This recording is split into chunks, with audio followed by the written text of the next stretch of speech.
Welcome back to the Planet Doug podcast. And today I have a little bit of a longer journal entry to read. This is the journal entry that I wrote from Sunday, October 27th, 2024. Started writing at 8:30 in the morning, room 19, Hotel Malahayati in Tanjung, Balai, Sumatra, Indonesia.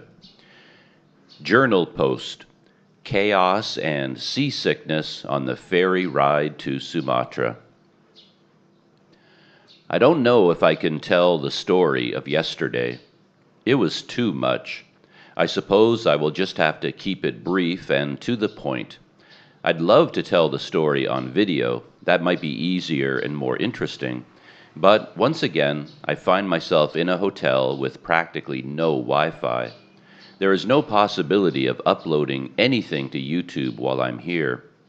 I was hoping that by leaving Port Dickson and staying in hotels again, I could finally escape the hellish life of no Wi-Fi, but I'm still in it.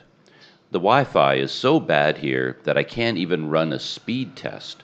The speed test just fails because the connection isn't strong enough to even test.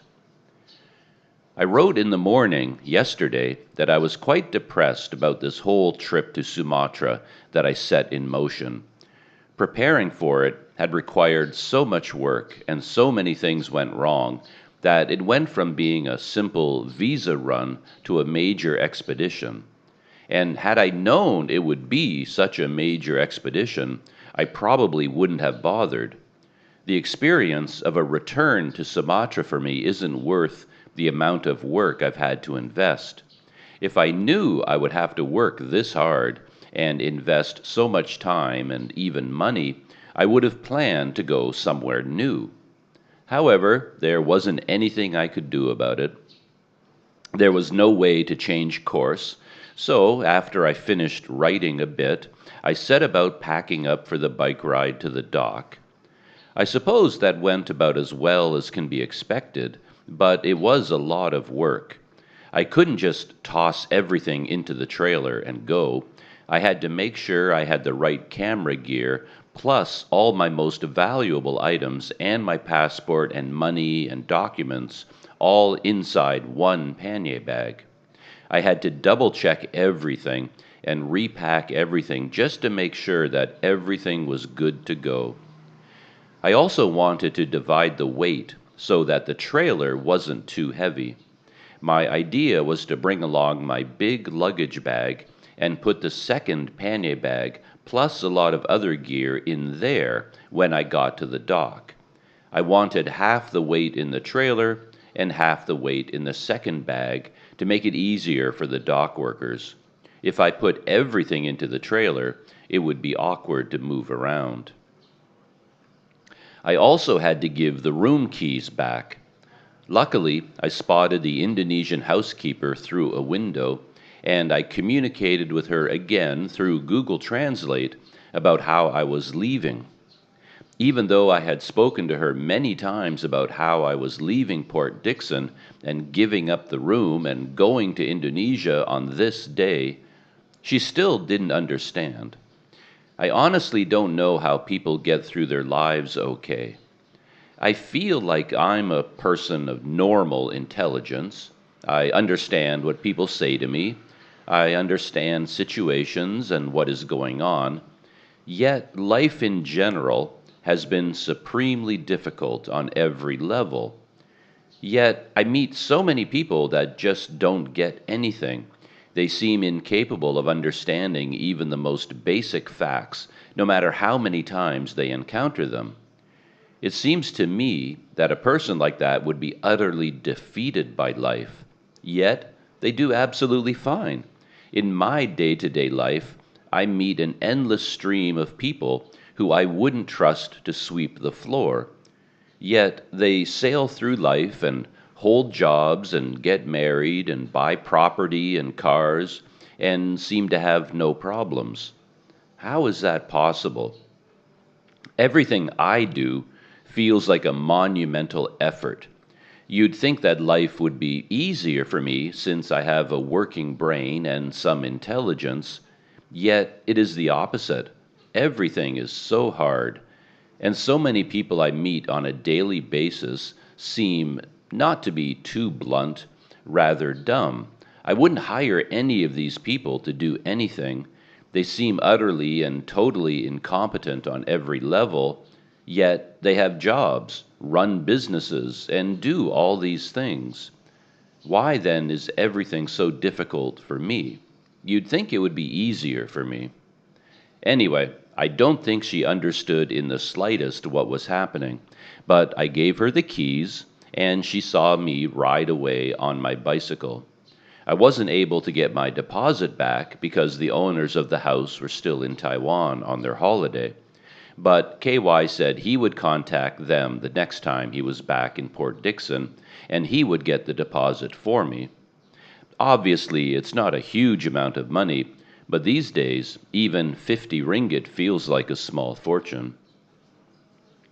Not surprisingly, my bicycle and bags ended up feeling heavier than I expected. I had weighed everything in advance and knew the numbers, but the final packing seemed to uncover a bunch of items I hadn't accounted for, and the bags in the trailer got heavier and more complicated. Of course, all of this was made exponentially more difficult by also shooting video. For the ride to the dock and for the ferry ride, I planned to use just one GoPro, my Hero 12. In fact, I removed the broomstick from my handlebars and put it inside the trailer.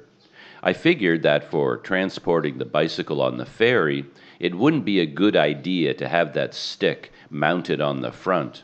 It would make the bike more unwieldy and even a bit dangerous. And since the stick was gone, I couldn't mount two cameras anyway. The dock was much busier than I had hoped, and I think that was because they were checking in passengers for two boats at the same time. One desk had a sign on it for a boat going to Dumai, and a second desk was for passengers going to Tanjung Balai. It was also busier and more chaotic and stressful and confusing because the whole operation is horribly organized. This gets back to what I was saying about how I encounter so many unintelligent people. I could not work there for even 1 hour before I would start making changes. I wouldn't even go so far as to say that their system was poor. I would say that they have no system at all, and the people who work at the dock and for Indomal Fast Ferry have been showing up for their shifts every day for years and years and years, and it hasn't occurred to anyone to make things better. I see this pattern in the world everywhere. The biggest problem is that there is no way to approach any of the desks easily. There is so much luggage that the luggage serves as walls and barricades. You can't move anywhere, and the desks are hidden behind the walls of luggage. And there is not even a hint of a lineup or procedure. People just crowd around the desks from all directions and compete to get the attention of the clerk. It's like there is no one in charge and no organization at all. All of this makes my situation even more difficult because I have the bulk of the bicycle and the trailer, plus I don't speak the local languages, and since this boat service largely serves Indonesian workers and their families, I found myself struggling from the moment I arrived. In Port Dickson, I was able to get by with English, but the second I arrived at the dock, English largely disappeared. No one could speak English, and it was very difficult to figure out what to do. I had done this before, but it was a long time ago, and I wasn't sure of the steps. I figured it made sense to go to the check-in desk first, but it was impossible to approach that desk with any luggage. I had to leave my bicycle and trailer behind, and that meant I had to worry about security. I had a very difficult time even reaching the desk. It was so crowded and there was no organization at all. Indonesians are very nice people, but in my experience, they have little sense of organization, lineups, and waiting your turn.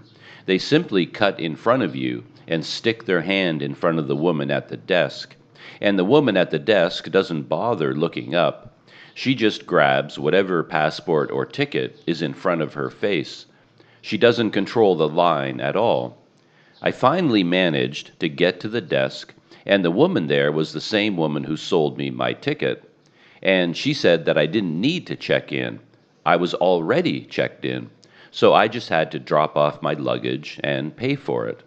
So I had wasted all that time and effort in my war to just reach this desk. And now I had to get my luggage taken care of, but I had even less clue how to do that. There simply isn't enough room there to manage the huge amounts of luggage people had. At first, I thought I was supposed to go to the desk, register, and then a staff member would go with me to put tags on my bags. That made sense to me because somehow getting into this area with your luggage was practically impossible. But after waiting a long time, I realized that this would not work. The process didn't seem to start with the desk, it started with the roving workers. You had to get the attention of these guys, and to do that, your bags had to be right beside you. So I fought another war to bring my bicycle, trailer, and bag into this crazy area. And then I finally managed to get someone to notice me, and they started filling out luggage tags. And someone else grabbed my gear and weighed it. And then someone else shouted at me how much I needed to pay. It was total chaos. The final price was 63 ringgit, I think. That included 20 ringgit for the bicycle and 43 ringgit for the weight of the trailer and bag. I learned this via a piece of paper that had been torn out of a small notebook. I paid that amount, about $15 US, and that was the end of the process. I was given no receipts or copies of anything. I had no paperwork to match the tags that were put on the bicycle and bags. They could all have disappeared, and I would have had no papers or numbers to show anyone to indicate that they ever existed in the first place. It's a very strange non-system. I don't even know why they bother putting tags on anything. All I could do was go on faith that something logical was happening and that my bicycle would appear on the other side. After that, it still wasn't clear what to do next. I tried to go inside the dock building, but I was turned away. I don't know if that meant I just couldn't go into the building through those doors, or I couldn't go in at all and had to wait. No one spoke English, and no one had time to deal with me and my Google Translate. All I could do was stand around and wait, and wait to see what happens next. Eventually, someone stood on the steps and started shouting. I have no idea who they were or what they were shouting, but I thought I heard them say Tanjung Balai. So I just joined a crowd of people who suddenly started walking up the steps and through the doors. At the door, however, I was stopped again. A woman kept me there for a long time, and it seemed like I was in trouble. She seemed to be waiting for a more senior staff member to show up. But eventually, she used a handheld device to scan my passport. And looking at the screen, I saw that a picture of my passport had appeared along with a scan of my e-visa. That was a relief. So even though I still can't see my e-visa online anywhere, it did exist on their computers. I thought that after going through these doors, we could just go into the lineups for immigration. However, when I followed everyone, I found myself in a sealed room with a bunch of chairs. It was just a waiting area with no bathrooms and no exit except for the doors we used to enter. I sat there for a while wondering what was going on, and then a woman came in and started shouting. She was shouting something a lot, and very loudly. Over and over she shouted, and I had no idea what she was saying. But eventually, a few people got up and went with her, and I figured that perhaps these were the people who paid for a VIP ticket. Perhaps one of the perks was early processing by immigration and early boarding. I had no idea what was happening, but I figured it wouldn't hurt to join this group. But when we went outside this room, we were not really treated like VIPs. In fact, we were treated like people under arrest. This woman kept shouting at us like she was a prison guard, and she lined us up against a wall like we were about to be shot or arrested or searched. There was a yellow line there, and she kept shouting at us until we were all standing there with our backs to the wall and our feet behind this yellow line. It was all very strange. Once we were lined up to her satisfaction, she counted us. I have no idea why. I was wondering what in the world was going on. Had I voluntarily joined a group that was going to do some horrible thing? We stood there for a while, and then the woman came back and started shouting the same thing. I spoke to a number of people to try to figure out what was going on, but people just shook their head and then ignored me. No English. After what felt like a long, tense time, the woman shouted again, and the people in this convict chain gang started shuffling forward, and I found myself in the immigration area. The only thing that made sense was that this group had VIP tickets and had early boarding privileges, but no one had asked to see tickets, and it seemed odd that VIPs needed to be screamed at and harangued quite so much. Then again, I remembered that every time I've taken one of these boats from Malaysia to Indonesia and back again, there was a lot of shouting at the Indonesians. Malaysians generally understand the concept of organization and lineups, but Indonesians don't have that habit fully absorbed into their culture and daily life. So I noticed that when I took a boat from Sumatra back to Malaysia, the Malaysian authorities would rule with an iron fist.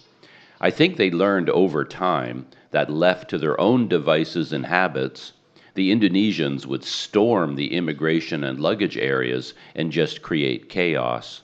And the Malaysian officials would treat the arriving Indonesians almost like convicts being processed for entry into a prison. They had to teach the Indonesians, for example, that you wait behind the yellow line until it is your turn.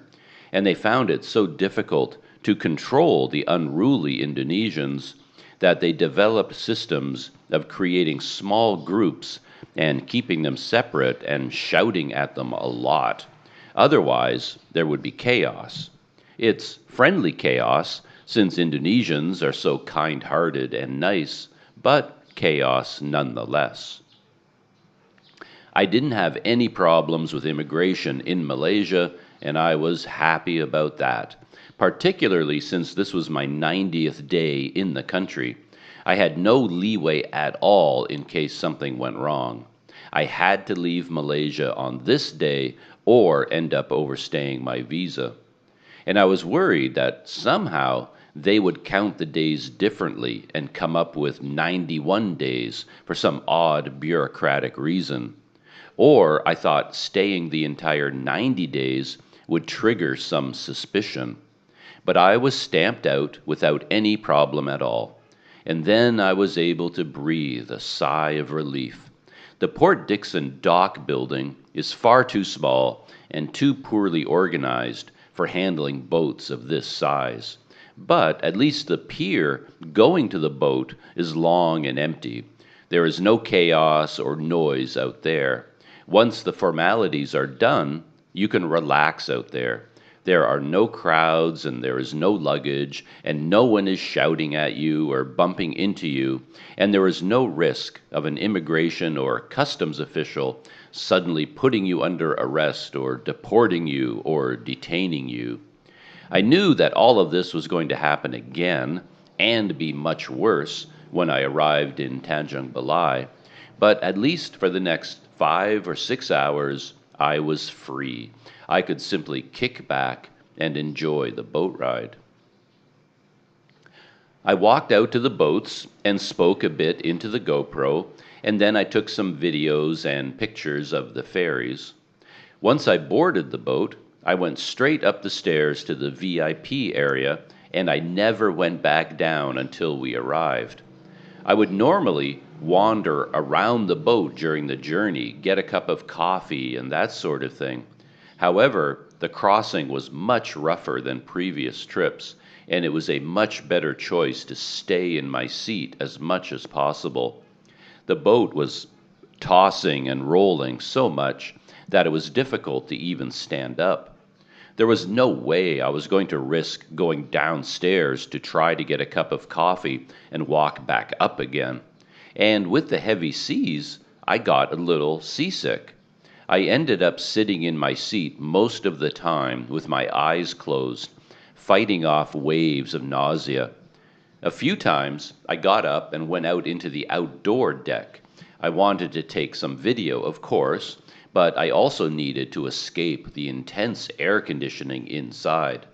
They kept the AC running the entire time, and it was ice cold. I wasn't prepared for that and had only shorts and a t-shirt.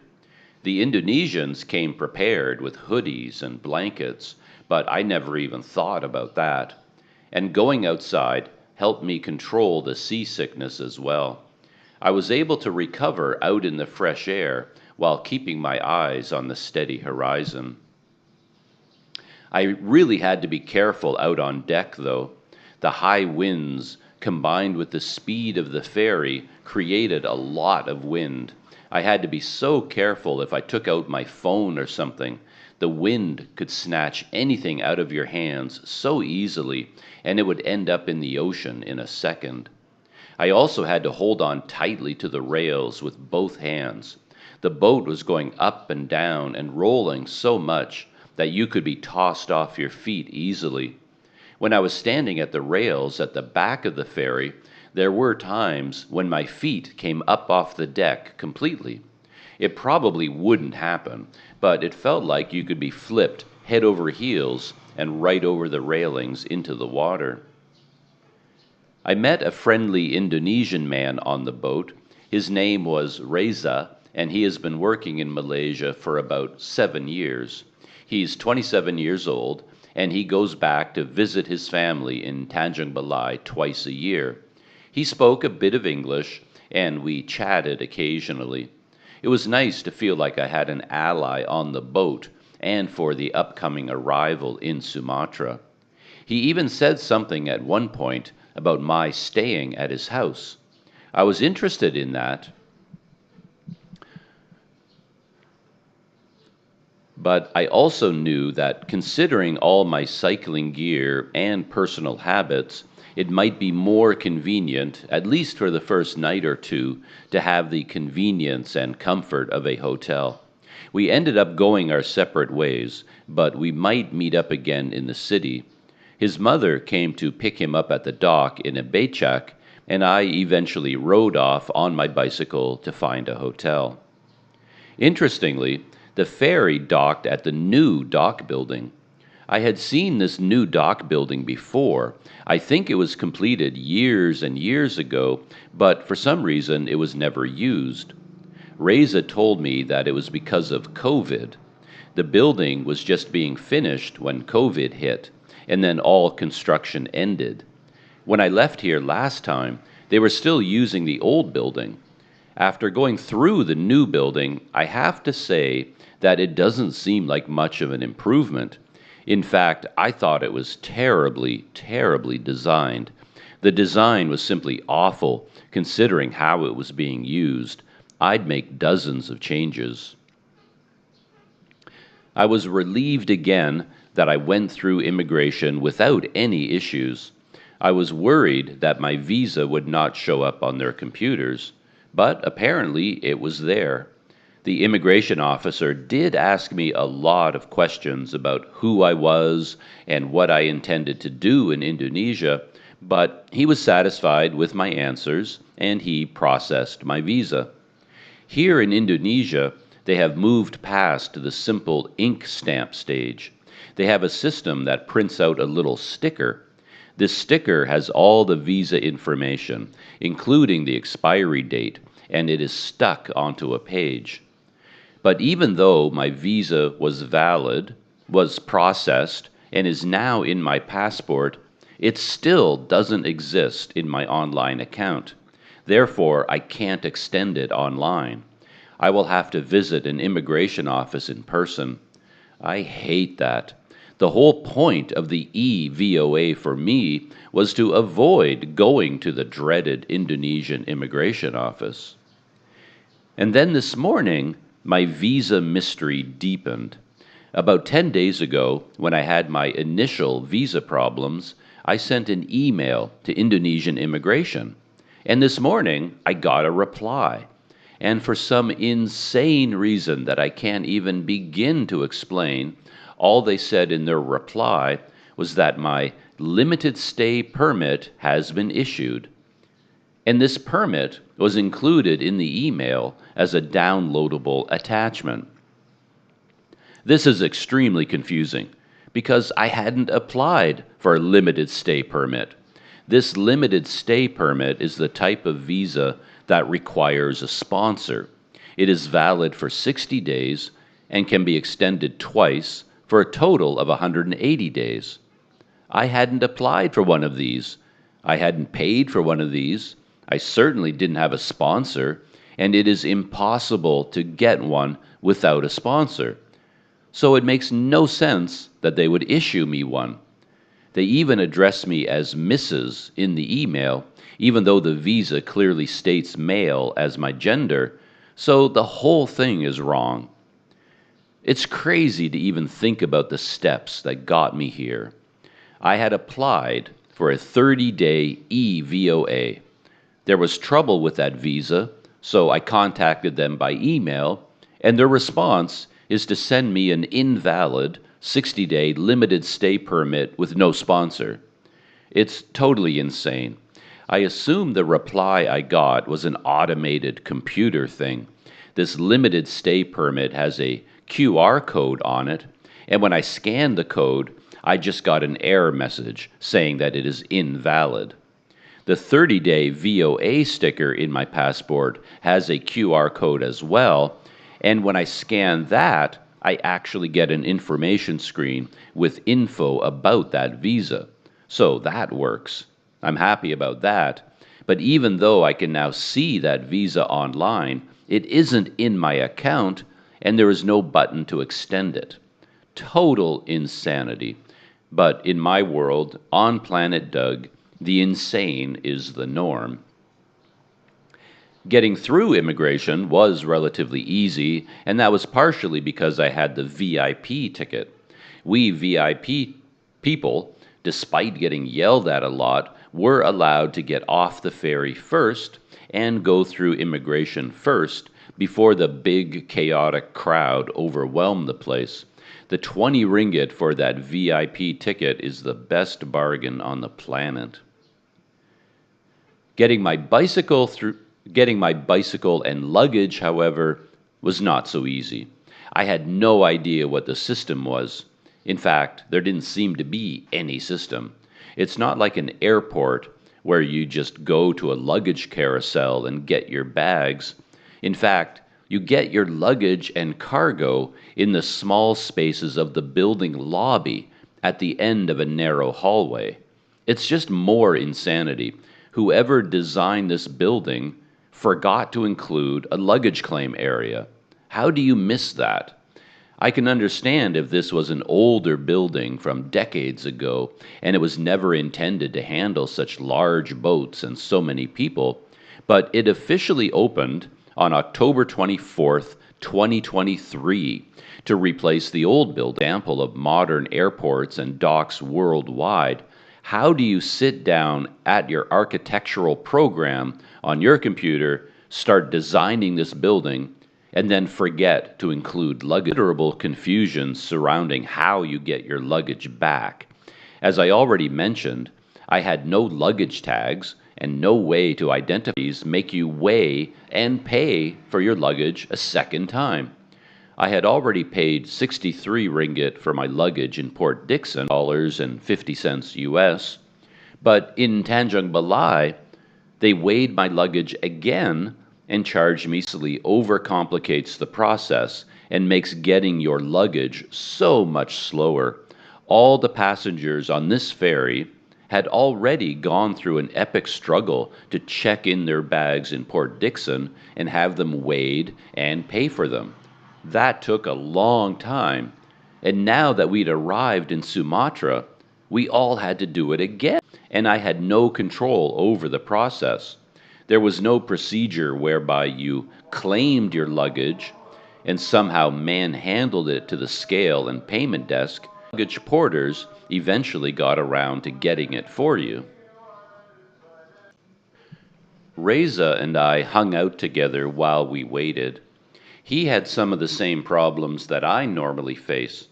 Despite being an Indonesian, he didn't have a local SIM card. He needed to contact his family to pick him up, but he couldn't call them. He only had a Malaysian SIM. That seemed odd to me, but I guess it's because he is in Malaysia for 6 months at a time. Luckily, there was no barrier between the dock building and the outside world. There were dozens of becaks and becak drivers out there on the street wanting our business, and they were shouting at us to get our attention, but they were not allowed to come inside. So we could wait in peace. Reza finally got his bags, and then he eventually said goodbye when his mother showed up. Reza had asked a random stranger if he could connect to their mobile hotspot in order to use his phone to call his mother. It was surprising that that was so easy to do and that this stranger was so willing to let him do that. But that's how Indonesians are. I was a bit confused by the whole scene because I assumed his mother was coming by car to get him, but he said that she was coming by becak. So she was making a long journey from their house to the dock by becak to get him, and she has to pay for that becak. Why wouldn't Reza just take one of the becak at the dock? It would save his mother a round trip. There was no need for her to come. But as Reza explained, it saved money. He said the becak at the dock were very expensive. Somehow it was cheaper to get a becak from near his home and make a round trip to the dock and back than to go one way from the dock. Maybe it was because his home is not in Tanjung Balai proper. As he explained to me, his house was on the other side of the river in a remote area. No becak would want to make the trip all the way out there. After Reza left, I still had to wait for a long time to get my bicycle and bags. I saw my bicycle on the dock even as I was going through immigration, so it had been rolled off the boat first thing. Yet I had to wait over 2 hours to finally get it, and the hallway that the luggage had to get down was extremely narrow. It was Port Dickson all over again, and all the luggage creating high walls and barriers that no one could get through.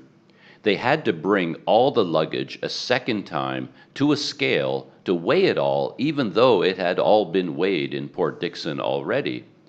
But all this luggage was piled up in the hallway and around the scale in such a way that nobody could get through. It was total chaos due to the poor design. I would say a total lack of design and thought. Things got even worse when you left the building. There was only one narrow door that opened up onto a narrow platform with steps right in front of you. All of this luggage was huge and heavy and had to be carried on carts. Therefore, the steps were just a big barrier. There were 2 ramps going off on each side, but those ramps had clearly been designed for mobility issues. They were standard ramps that all public buildings were required to have for wheelchairs. They weren't designed for large amounts of luggage and cargo, and all the porters faced endless struggles as they tried to maneuver overloaded carts onto and through the narrow spaces and turns of these ramps. And everyone else just dumped their luggage onto this area, which blocked the ramps. Considering what the porters needed to do, the design of this building could not possibly have been worse. After what felt like forever, I heard some people shouting at me, and it seemed that my trailer and bag were finally making an appearance. I had to go back into the building and all the way to the customs X-ray machine to get my bags and somehow manhandle them through the crowds and walls of cargo. And I had to get my bicycle as well, while trying to safeguard all my luggage, smartphones, wallets, and camera gear. It was chaos again. And then my stuff had to somehow go over to the tiny scale and desk to be weighed again so that I could pay them. There was even a lot of shouting at me to tell me that I needed to weigh my bicycle. I didn't care about the fee for this, but I just played dumb for a while. I was annoyed at the nonsense, and I simply said something in English about how I'd already paid for the bicycle, and I ignored them. If they wanted to somehow get my bicycle through all that chaos and walls of luggage and somehow balance it on that tiny scale, they were welcome to try, but I wasn't going to do it. In the end, they forgot about the bike, or maybe they just guessed at its weight. A bunch of people started shouting at me, and I was shown a piece of paper with the number 75,000 on it. So I paid the 75,000 rupiah and started to move my luggage outside. I got shouted at a lot during this procedure too. I often have certain ways I want to do things, and I have reasons for that. In this case, I wanted to bring my bicycle and gear down the ramp on the right. That ramp wasn't often used because it leads away from the front gates. It's not the most direct route for leaving the dock complex. But I knew that I needed to spend about half an hour putting my bicycle back together, and I wanted to do that in the shade of the building and where there were no crowds. So I wheeled my bicycle down the ramp on the right. But for some reason, a porter had decided to help me, and he had grabbed one of my other bags, and he was going down the ramp on the left, and he kept shouting at me to follow him, but I wanted to go to the right. Anyway, there was a lot of shouting and gesturing, but I just ignored everyone, and I did what I wanted to do. I assumed the porter would ask for some money for carrying my bag down the ramp, but to my surprise, he didn't. I then settled into the task of reattaching the trailer to the bicycle, rearranging the contents, and then attaching the 2 pannier bags, and then attaching the 2 GoPro cameras and the broomstick mounts. I wasn't originally planning to put the broomstick back on while at the dock. I figured I could wait until I was at a hotel and do the job at leisure. But it had taken so long to get this far, I figured another 30 minutes wouldn't hurt, and I got out my tools and put the broomstick mount back on, and then methodically went over my 2 GoPro cameras and attached them and set them up. The ride away from the docks, through the fish market, and then into Tanjung Balai proper was crazy and wild. The traffic was out of control. And I felt the roughness of the road strongly because I was riding with my full touring load for the first time, and everyone was shouting greetings at me, and lots of people wanted me to stop so we could chat and they could take pictures with me. It was the friendly chaos of Sumatra that I am so accustomed to. I had a destination in mind, the Hotel Malahayati. They are not listed online, so I wasn't able to reserve a room in advance, and that made me a bit nervous. But it seemed like an ideal place for me, despite being located a bit on the outskirts. The total distance from the dock to the hotel was about 8 kilometers, but it felt a lot longer than that. My arrival at the hotel went smoothly. As I had hoped, They had a convenient parking area right outside, and I was able to ride my bicycle into that area and lock it up. I removed both GoPros. The Hero 12 I attached to my neck mount, and I put the Hero 9 away. I took my pannier bag in with me and left the other one and the trailer on the bicycle. They both had locks on the main zippers, so they were as secure as it was possible to make them. The young man at the front desk was more than happy to work with me to get through the language barrier. We used Google Translate, and I understood that a single room with air conditioning cost 120,000 rupiah a night. That's the equivalent of 33 ringgit, or about $7.65 US. And that includes a few benefits: a towel, soap, shampoo, a small bottle of water, and even breakfast. I had plans to take advantage of that and have breakfast this morning, but I started writing this account over coffee, and I just didn't want to take a break.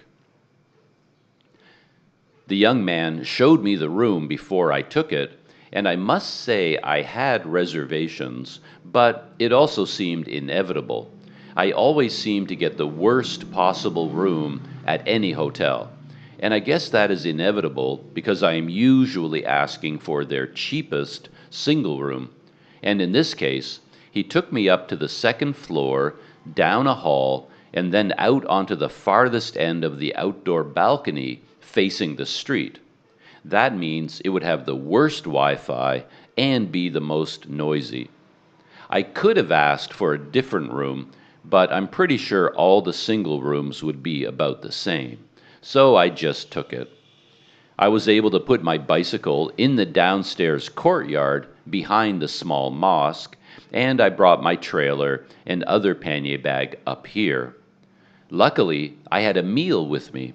On the boat, we all got a lunch box of rice and chicken.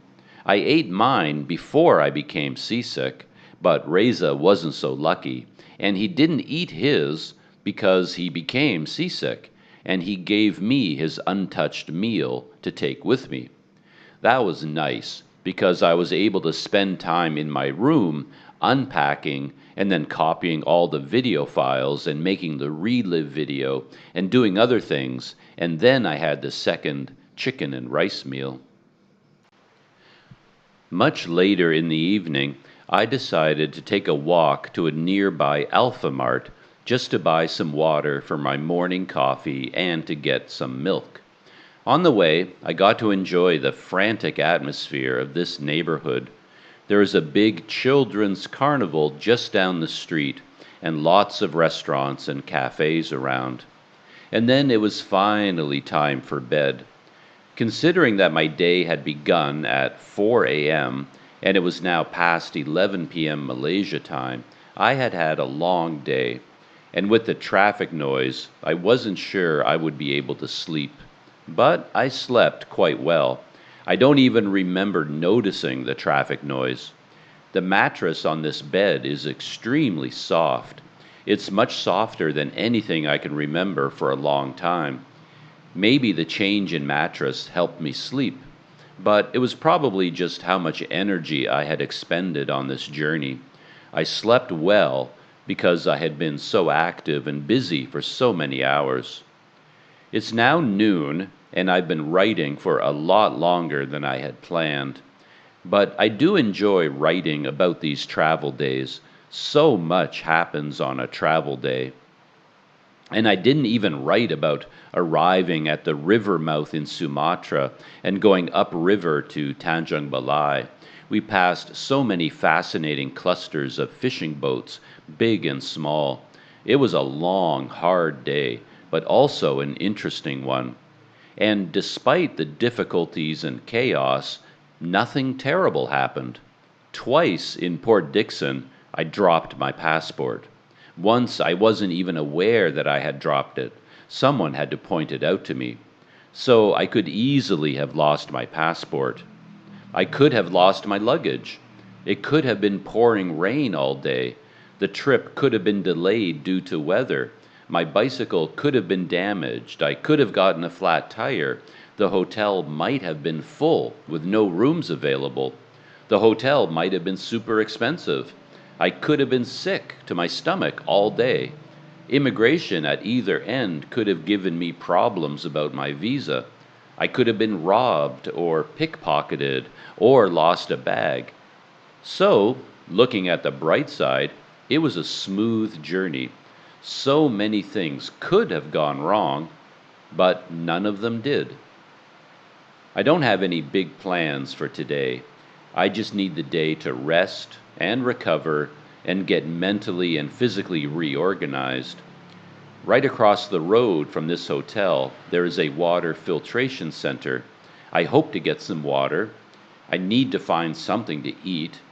I have other things I need to do, such as get a SIM card and get my phone activated, hopefully, but I won't be able to do that until Monday. Time to shut down and start the new day. And that is it for the journal entry from that day. It was a bit of a longer journal entry because it had been such a full and active day.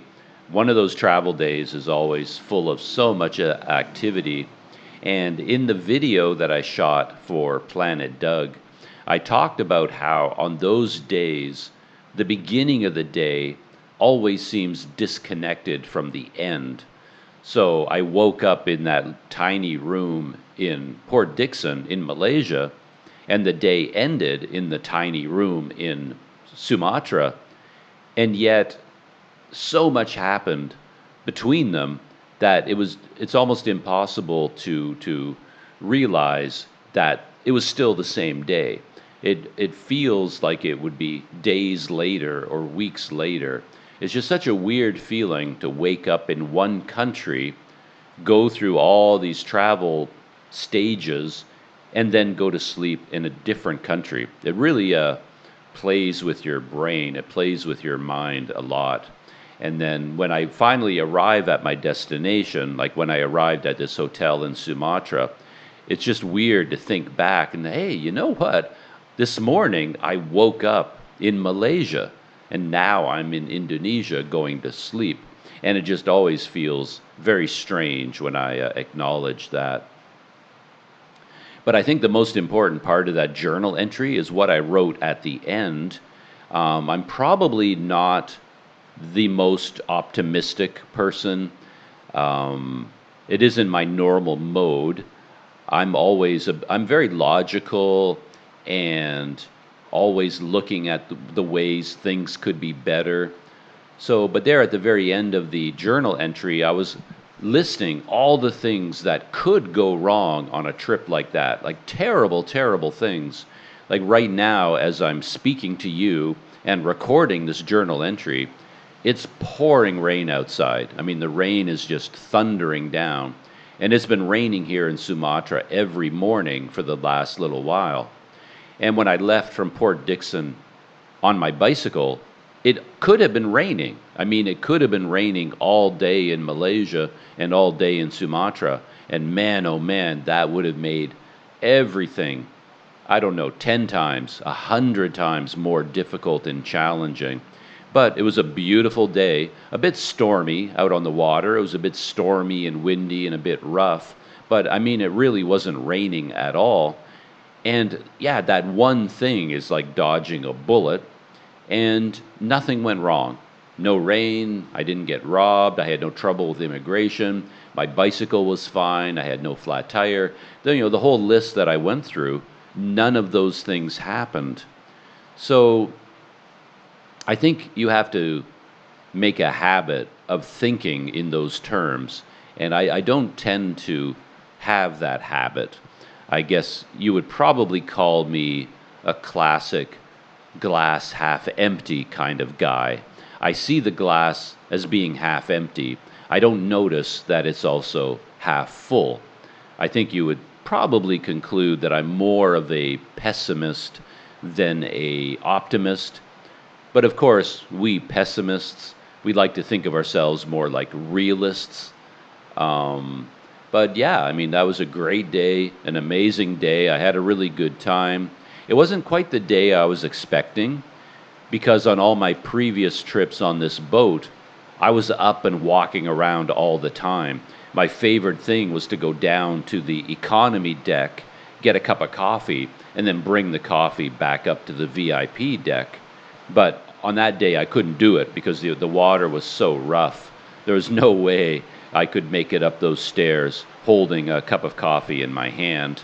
Plus, I was feeling so seasick that you just weren't in the mood to drink coffee or do anything like that. But it was definitely an adventurous day. And by far the best part of the day was when the boat left for the Malacca Strait and then entered the river that goes up to Tanjung Balai. Because then we got out of the rough waters of the Malacca Strait. We were on the smooth waters of the river. The boat stopped rocking and rolling and going up and down. And then we passed all of the amazing scenery of the coastline of Sumatra with all the fishing boats. That was really amazing. And ever since I arrived in Sumatra, I've been thinking about going back out to those fishing boats and taking a closer look at them in person. But I haven't gotten around to doing that yet. All right, I think that is bringing me to the end of this podcast episode and my reading of that journal entry. I hope you enjoyed me telling you some of my stories. Thank you, as always, for keeping me company, and I hope you come back for the next one, and I will see you then.